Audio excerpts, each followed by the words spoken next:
இந்த ஸ்மோக்கிங் பழக்கம் எப்ப இருந்து உருவாச்சுன்னு எனக்கே தெரியல.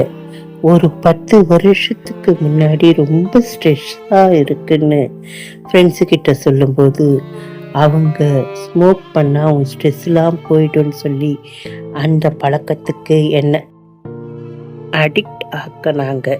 எனக்கு ஸ்ட்ரெஸ்ஸு போச்சோ இல்லையோ, என் ஹெல்த்து ஃபுல்லாக போயிடுது.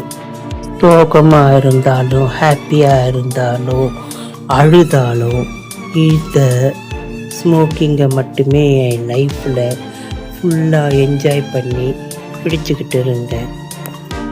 இந்த பழக்கத்தால் என் ஃபேமிலியும் என்னுடைய ஹெல்த்தும் என்னை விட்டு போயிடுச்சு. இப்போ எனக்கு நல்லா தெரிஞ்சிடுது. எனக்காக, என்னுடைய நிம்மதிக்காக நான் இதை ஃபிட் பண்ணியே ஆகணும்.